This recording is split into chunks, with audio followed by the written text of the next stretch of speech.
President Biden meeting with mayors today, vowing solutions and help for police departments. Listen.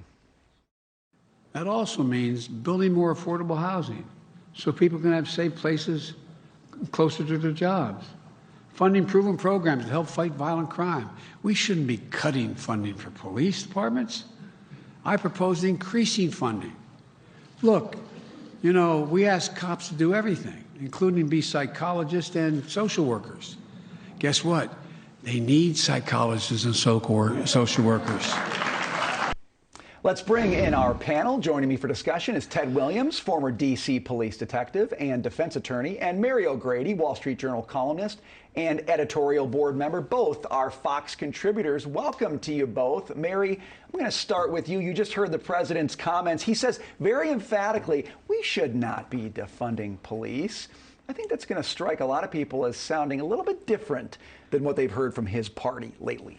Well, it's a little different, definitely different than it was a year ago. Yeah. You remember that Democrats were all in favor of defunding the police. I thought when I listened to the speech in its entirety, the emphasis on police and crime was very small. There was that one line, but most of it was about more money for, Build Back Better and making the rich pay their fair share. Right. I was disappointed that he didn't spend more time on crime, and not just about police, but about district attorneys and how they are treating criminals, right, where they get arrested and they sort of they come in the front door, they go out the back door. And that, I think, is almost a bigger problem than the policing problem at this point. That's such a good point. Ted, I want to pick up on that with you. You think about what Mary just said there. This speech, this is to mayors in cities with crime problems. You would think the one thing you've got to put front and center here is talking about how to deal with that, but very little on policing,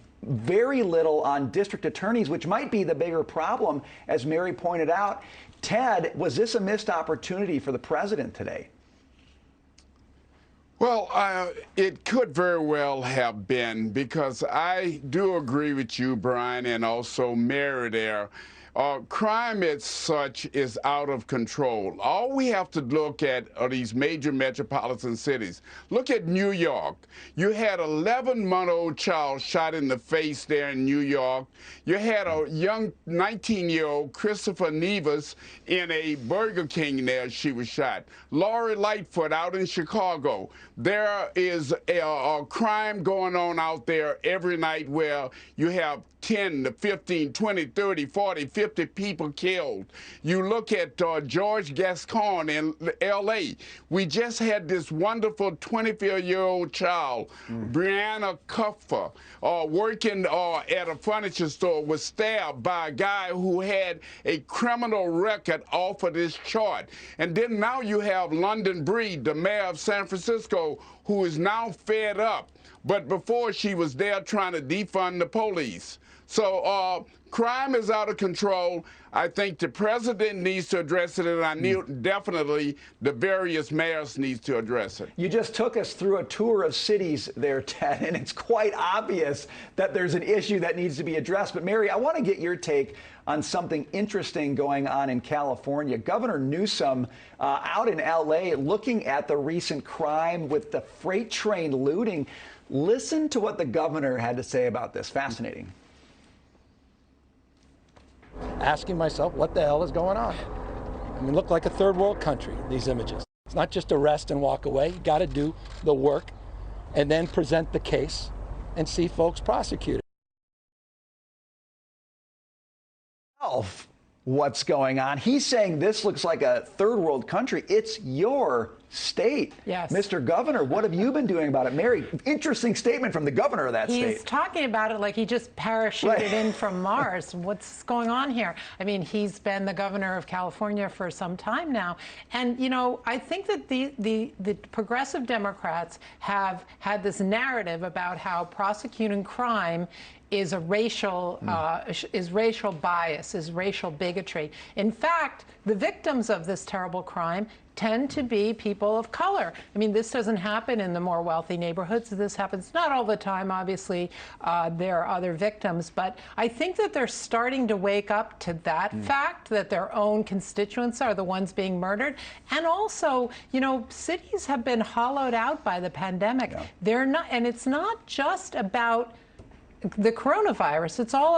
It's also about the safety issue that was lost in 2020 when, you know, these mobs were ravaging through the streets and the Democratic politicians weren't complaining. We're sort of siding with them.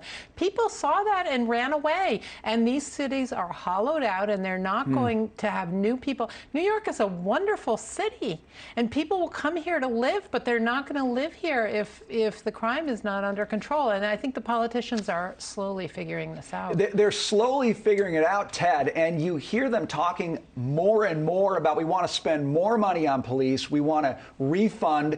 It's a money problem, it sounds like, from their perspective. But Ted, and you know this better than anybody, it's not just about the money. It's about whether police forces feel like they can do their job. Ted, are these cities anywhere near solving the cultural problem that's grown up around policing?